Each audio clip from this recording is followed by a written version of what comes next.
super excited to be here to talk to you about this technology today. There are a few opportunities, hopefully more than zero, in the life of a technologist when they know that the research, the technology they work on really matters. And the technology that we are all interested in here and we're all contributing to does matter in a very significant way. And whether it will be Libra or whether it will be something else, or whether it will be both or all of them together, we are changing the fabric of society, of money, of financial services, and of the world. It will happen. Have no doubt. It will take longer. There might be some hurdles. It will happen. And the other reason I'm super excited to talk about it is because at the heart of this technology disruption is something that we care about as technologists very much, and that's decentralized algorithms and consensus. And if you followed the news in the last week, we all know that forming agreement consensus may be a little bit more difficult than we think. And we know it's tough. So it's a tough technical problem and a very exciting one and very fascinating one to work on. So this is David Marcus, the head of Calibra, testifying, in a photo testifying in front of the Congress. Just out of curiosity, how many in this audience watched any part of this testimony on YouTube? Okay, many of them. How many of you notice a congressperson ask him, okay, so this Libra association is going to form decisions by a quorum of 2/3? How many noticed that question? Did you jump when you watched it and say 2/3 plus 1, 2/3 plus 1? So I think this is pretty cool when a congressperson talks about consensus, quorums, 2/3, all of this. This is amazing. We live in an amazing time where these algorithms and this technology that we work on are really the focus of interest and fascination and a lot of curiosity and a lot of openness from the world to understand them and to understand how they bring security to change the way we do financial services. So the journey of these technologies starts about 4 decades ago with Leslie Lamport and some of his colleagues, the pioneers of this field. And they really gave us the foundations that we still carry today for thinking about these problems and the pillars, the concepts, the terminology, the impossibilities, and also the early solutions for addressing this fundamental problem of executing distributed software correctly and consistently. And this slide is a shameless brag of a book that's about to come out. It will be live on the ACM Digital Library, I'm told, next week. And I'm kind of allowing myself to put this up because really I was only the editor and the content is contributed by wonderful contributors. And you can find a lot of the early concepts, these terms and fundamental pillars of this field of concurrency, things like Byzantine failures, the consensus problem itself, Paxos, some of the other solutions.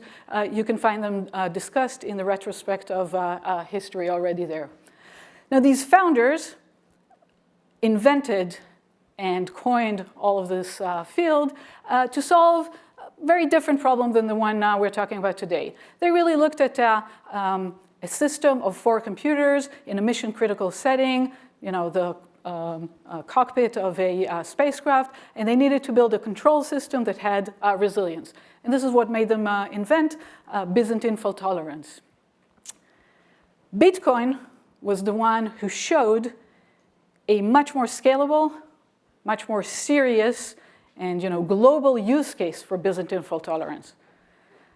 And unfortunately, as we know, the solution they gave really does not solve Byzantine fault tolerance and has serious problems of energy waste, scaling, and not really the solution that will give global adoption and serious adoption by the enterprises. So this caused a renewed interest in the classical way of solving Byzantine fault tolerance and a very accelerated development that unlocked innovation, originality, and some very fascinating results in technology. So here's just an example, a very skewed one from perhaps the Dahlia point of view on some of the way this innovation has been accelerated.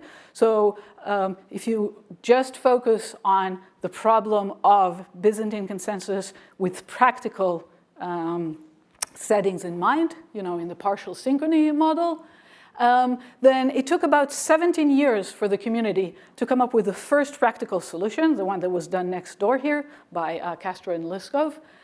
And this was PBFT. And then there was a quest for achieving linear solutions. Linearity means that you don't really pay fundamentally more than what you would have to pay just to spread the decision itself, just to send that's already linear. And getting agreement and getting solutions that pays just about that price was the quest for about 2 decades.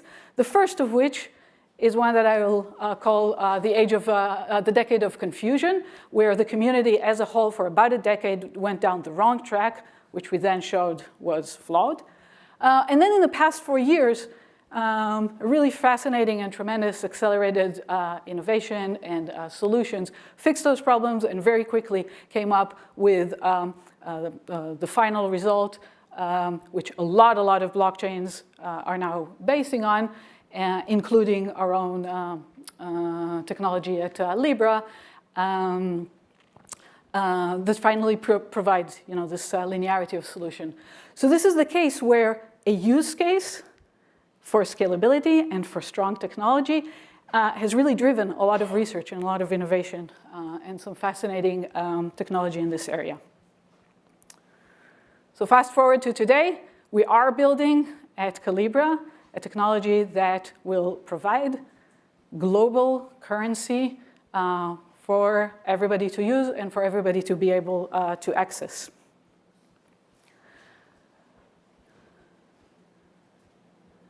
So Libra is going to be a very different type of digital technology. It is built on an engine that decentralizes trust. It is also different in very other ways in the way the market design and the stability of the currency is going to be managed. Here, I want to talk mostly about the technology that underlies Libra, and that's a database of programmable resources, which is replicated using the power of decentralized algorithms with Byzantine fault tolerance. And we've announced that at launch date, this technology will be deployed among a set of permissioned participants, the founding members of the Libra Association. And down the line, we will open it for open participation using stake and other methods. I want to spend just one slide about the technology that Calibra is delivering, and then quickly switch back to technical areas. So Calibra is the company that Facebook has established to build a product, which is a custodial wallet that allows payments and transactions with the Libra coin. Libra is the blockchain, which is an open technology governed by association of multiple members. At announcement date, there were at 28, and at launch date, we plan for there to be 100. And Calibra is the product, whereas Libra is the blockchain and the open currency, where Calibra is just one out of many other members. An analogy is Libra is the highway, and Calibra is one of the many cars driving on this highway. Libra is open for other applications and other services to be built on top of it. I want to switch back very quickly to the technical part.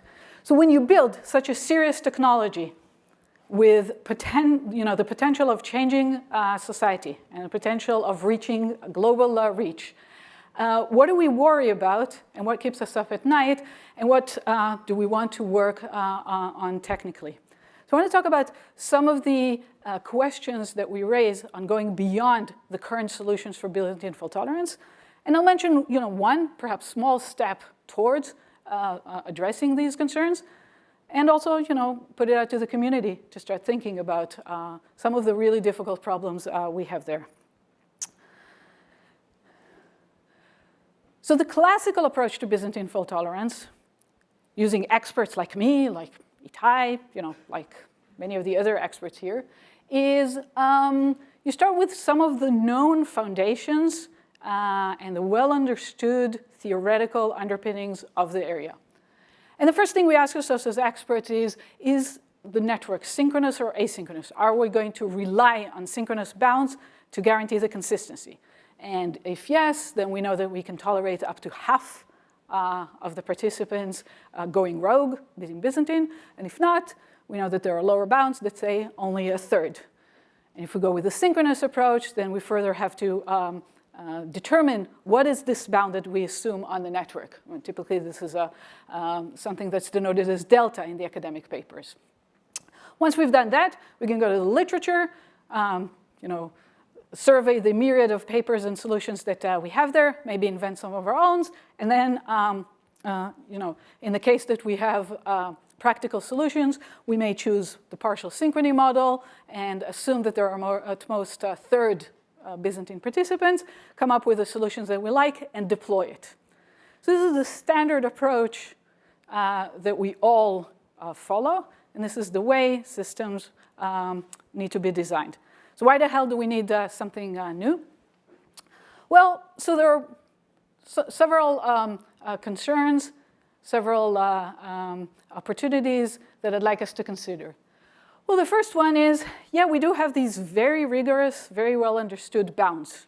And they say half or a third Byzantine fault tolerance, depending on the setting that we assume.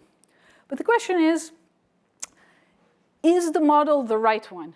Is Byzantine fault tolerance really, with these resilience bounds, is this really giving us the right analysis for the problem that we're solving? If you think about it, again, going back to the settings where we are launching the Libra blockchain, we're going to have a set of very strong, very credible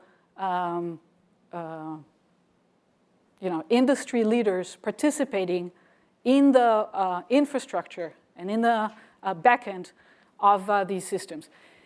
Is it really reasonable to assume Byzantine failures for these set of members? These are members that run services 24/7, credibly and reliably for years. They have the best systems, the best administrators operating these services. Is it really reasonable to assume that up to a third or up to a half can go Byzantine? The second question is, are we really going to design the system statically once with an administrator design and assume that that's the design that's going to stay forever? In particular, while running the systems, we may learn in runtime, in operation, that various things are happening in the system. We can actually observe failures or network behavior or conditions that can change the way we model the system. And so the question is, can we do that? Can we support multiple assumptions under the same deployed implementation and adapt it to variant conditions? And the third one is the one that keeps me up at night. Well, what happens in the end where some assumption is violated? What are we going to do? Well, the current theory says, okay, throw your hands in the air and give up. Everything collapses, liveness, safety, everything. Is it really the best we can do, and can we support anything despite a violation of our assumptions? And the last one is, what happens if a disaster really happens and we lost a quorum in our system? Does that mean that we actually have to lose transactions and lose money? This is a serious technology that we're working about. We are working on something that is relevant. This is not just an academic paper. So obviously, I'm putting all these questions because I have some insights and some first steps indicating that maybe we are able to provide some solutions to these really hard problems, and I encourage the community to work further on it. And in fact, there have been works that addressed some of these really hard questions already. This is not completely new. So the first thing that people have done, and sort of the obvious approach, is to say, well, let's just assume there are fewer Byzantine failures. It's not a third. Okay? And this goes under the premise that Byzantine failures are the worst type of failures that can happen. And yeah, maybe we can have, in addition to Byzantine failures, benign crash failures. So maybe we'll have one attacker in the system, but in addition, we might have some, benignly crashed or, faults or delayed messages or omitted packets. So some works in this hybrid fault model have already been presented, both in asynchronous setting and synchronous settings. I don't want to mention who was the first because I don't want to accidentally miss someone, but there definitely are works in the literature on this hybrid fault model. But again, these fault models fundamentally assume that Byzantine greater than everything. Right? Byzantine is the worst type of failure that can happen. What I want to talk about briefly today is some advances that we've worked on recently called flexible Byzantine fault tolerance, where we don't assume that Byzantine are the worst type of failures. And the last thing addresses, what happens if you do lose a quorum, when all bets are off? Can you still salvage the transactions that have been committed? And maybe you sold a house and you receive $1 million payment and you really, really want that $1 million not to be lost. I won't talk about that today. We do have some ongoing work in that area, and again, encourage everybody to continue it. So for the remaining 10 minutes or so, I want to focus on flexible BFT. This is joint work with Kartik and Ling, a postdoc that I worked with in the past year. And this is also work that will appear in the coming CES conference in London. So very briefly, in a nutshell, flexible Byzantine fault tolerance provides two contributions. One, stronger resilience. So with flexible BFT, with this new model, we can tolerate higher number of corruption faults, of malicious attacks in the system, than any of the known lower bounds, both for synchronous and for asynchronous settings, without breaking any impossibilities, without violating any of the known results. And the second component is diversity. So it allows at different times to conclude different things about the system using different points of view of learning what has been committed in the system. So depending on the assumptions and what is observed on the system, you can learn commits by different learners. And so the way this works is with this new model, where we introduce a new type of fault that we call alive but corrupt, and in short, ABC. So what are alive but corrupt faults? So alive but corrupt faults, in a nutshell, assume that for the most part, the participants in the infrastructure of a blockchain supporting, a financial system have interest in maintaining the system live and in collecting fees from it and in committing and following through with transactions. What they do potentially have interest in, if they want to cheat, is in breaking the consistency. They might want to double spend the same coin. They might want to fork the system, but not to prevent the system from being live. Okay? So rather than saying Byzantine is greater than or equal crash fault, I'm saying the other way around. There's no reason for very strong participants that operate 24/7 systems to stop being reliable. There is a system for them. There is an incentive for them, potentially, if they are corrupt, to try to cheat. So this active but corrupt model says the attacker wants to attack safety but not liveness. And this is exactly the opposite of previous models, assumptions, hybrid or not. The total number of corruptions is the total number of Byzantine, which could be either crashed or benign faulty or corrupt, as well as these ABC faults. And with this model, we can break away from all the known resilience bounds. The second contribution has to do with this diverse point of view on the system. So in one protocol, in one family of protocols, we're able to support learners with different assumptions. The same protocol, the same deployed system can support different points of view. And in particular, learners can come, they can make their own decisions, and perhaps the most surprising one of those is that the same system can support both synchronous learners or asynchronous learners. So there can be learners that want to be very safe against some threshold, a third or more of corruptions, and against asynchrony. And other learners who have more patience and want to wait the maximum, assumed network bounds until they get a higher level of assurance, assuming these synchronous bounds. The third contribution of this approach is that we can support recovery. So if a presumed resilience bound has been broken, we can go back to the system and change our assumptions and pick the one that was correct under a stronger assumption. From a technical point of view, flexible BFT has two components.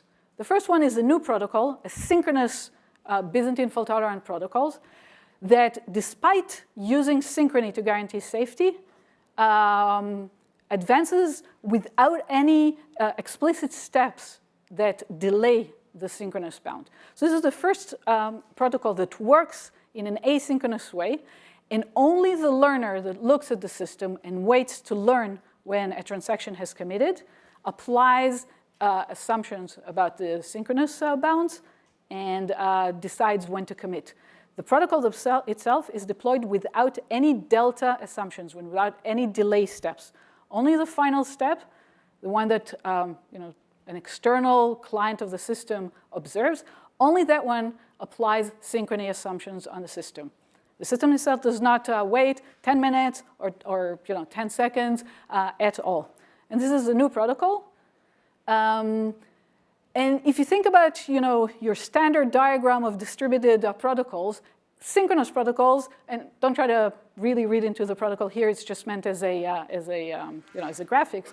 The standard protocol will look like, oh, okay, we have these synchronous periods, epochs that wait the maximum delay, send messages, and then wait again, and they advance from one synchronous round to another. And our new protocol will not have any of these synchronization epochs.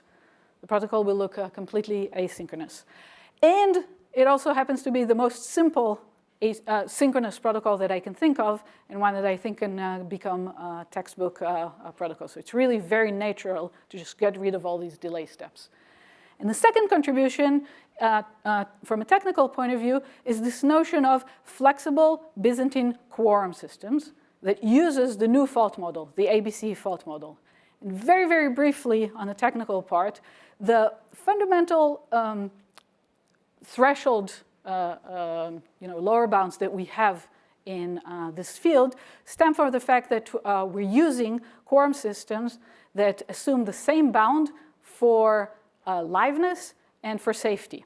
So we have this notion of Q, the size of a quorum that we need to drive a decision. And Q has to be small enough to guarantee that we can get messages from Q. All right, so at most 1 minus Q can be a fraction, 1 minus Q can be crash faulty. And at the same time, the intersection between quorums is the one that guarantees safety. With the ABC model, we can break away from this because Q can be much larger. Because we're assuming that ABC faults are not going to attack liveness. So we can wait for a much larger Q, and liveness will be maintained. And the intersection that we get has much higher resilience. So this tension between safety and liveness is broken, and this is what allows us to bypass, not to break, but to come up with a different approach to break away from the resilience bounds. So what can we do with flexible BFT? A lot, wonders. So here's one thing you can do. You can start running a system, and if you observe, let's say, P active participation that you know could be Byzantine, they could be correct, but they can definitely not crash. You observe those. What you could do is you could take away those P that you see participation of, out of the resilience bound that you assume for Byzantine. So if you assumed a third Byzantine fault tolerant, you could say, oh, okay, a third minus P at most could be Byzantine, because I already have messages or evidence of participation from P that are active. They might be corrupt, I don't know. They might be trying to double spend or cheat, but they're definitely active. I can see messages from them. Okay, so you say, well, that's fine. So you split the third threshold between corrupt and potentially crashed. So the magic here is that you can now wait for, this is not a very complex math, but 1 minus this remaining threshold of Byzantine that you don't know about. And you get the extra resilience of the P that you observed for free. So you can still have a third corruption plus the P that you observed. So you're not just splitting the third, you're actually getting a third plus P that you observed resilience. What else can you do with flexible BFT? So like I said, you can already use what you observe in the system to increase your assumption on failure thresholds at runtime. You can also, if you observe participation that is corrupt, you can switch between synchronous and asynchronous bounds. So if you see corrupt participation, you can see evidence of that. You can then decide to step back and start operating in synchronous mode where your resilience can go as high as half, whereas before, you can operate in asynchronous mode and move more quickly and be less fault tolerant. And vice versa. If you are operating in asynchronous mode in order to have higher resilience, but you notice that the network is experiencing transient periods of instability and higher message delays, you can switch to asynchronous mode and suffer lower resilience to Byzantine failures, but then you are safe against asynchrony. You can also, as I mentioned, go back and recover from forking. If you actually see that your assumptions were broken, you can go back and change your assumptions without changing the protocol and using the transcript of the existing protocol. You can force higher resilience bound on periodic checkpoints of the system. And so wait, let's say, every 1,000 transactions for more messages in the system to arrive, maybe in retrospect, and then you get safer checkpoints every period of time. You can differentiate between high-stake and normal transactions. You can have transactions that are payments to, I don't know, coffee at a Starbucks, and those don't require very high assurance, as opposed to transactions where you sell your house for $1 million and wait for higher assurance on those transactions. So generally what you get is a flexible space of guarantees. So what this chart shows is the fraction of Byzantine faults on the x-axis, as opposed to the fraction of total corruptions on the y-axis. And the area under the curve is impossible, because you cannot have total number of faults less than Byzantine. But normally, what you have is only the line, the boundary of the gray area. Whereas with flexible BFT, you're getting the green area for synchronous assumptions, and this, orange, doesn't look too orange area for asynchronous. So all of these combinations of corruption and Byzantine faults are possible. And the previous chart was for one choice, one design choice of the algorithm itself. All of those areas exist and are possible. All of these combinations can be supported with a single choice of the algorithm. But we also have a parameter of the algorithm itself that we can deploy that gives you various other trade-offs with the different lines. I have 2, 3 minutes? Okay, good. So I just want to step back and say this notion of a system, a deployed system, that you can then use to conclude different things and allows you to recover even if something bad happened, in a native way, is not at all strange to, or is not at all foreign if you think about the current Bitcoin or Nakamoto consensus protocol. So in Nakamoto consensus, you also have a system that may fork. And you also have higher and higher, increasing assurance levels for different times that the system runs, right? So you can have the system forking temporarily, and later just one branch, the longest branch, wins. So typically people assume and learn that something is committed only when it's buried deeper, certain levels deep in the chain. And your level of confidence and assurance on the finality of a block in the Nakamoto consensus increases as it gets deeper and buried deeper and deeper in the chain. So as time goes by, you get more evidence, more messages, and more time that increases your assurance. And if the system did fork, then for a while some assumptions were violated. The system repairs itself. So all of these notions are not unusual when you think about the foundations of cryptocurrency systems, but we can now bring them into the classical Byzantine fault-tolerant world. So I want to wrap up by just saying I'm here to talk to you coming out of Calibra, and we have a strong interest in advancing the technology of cryptoeconomics and blockchain systems. We're doing a lot of research. We'll continue to do that, and we're hiring. So if you have interns, students, postdocs are interested in a career in advancing this technology, please contact us. Thank you.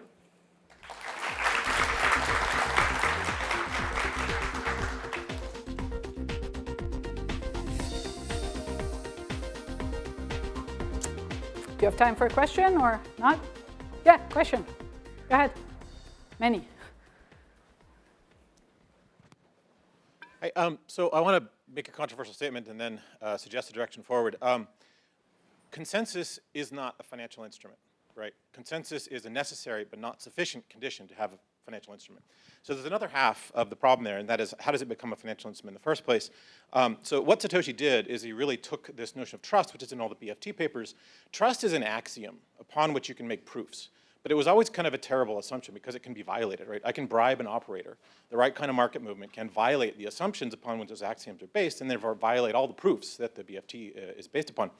So what Satoshi did is he cast that in economic terms, right? He said, okay, so now we're going to throw away the trust. We're going to have miners, and the miners are going to actually pay real world money to do this. And he made it an economic instrument through the mining process. It's not a waste. It's actually how it becomes a financial instrument in the first place.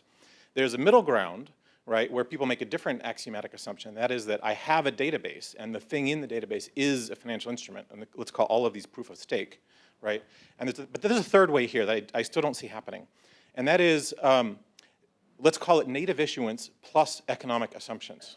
So if I have a database, regardless of type, regardless of trust, and I issue an asset into it, let's call it a debt instrument, let's call it an equity, a bond, or a fiat dollar, and I add to that economic assumptions instead of trust assumptions, that is perhaps a path forward for the kind of things that Calibra is doing. Because in the middle ground for you guys, you have a database. Okay, so I made a database. It's the most awesome database ever, and I love your work on this, by the way. But then I didn't make it a financial instrument. I made a consensus protocol, but not a financial instrument. And then I have to say, okay, where did the dollars come from, or the other fiat instruments come from to make it a financial instrument? And that is no longer a computer science problem. That is a problem. I'm going to stop you right there because we have time short. I am in violent agreement with you. I think we all are. I think the nature of the disruption here is harnessing economics and incentives to drive security. Absolutely in agreement on that. And I think one small step that I presented today is to first of all say these economical incentives are what we need is to drive them again, to guarantee and to guard against corrupt behavior and not worry about liveness. So as we work on the right models for that, that's a small step that I was trying to get across here. We really don't need to worry about liveness. These systems are live. These operators are trusted for years to drive live systems.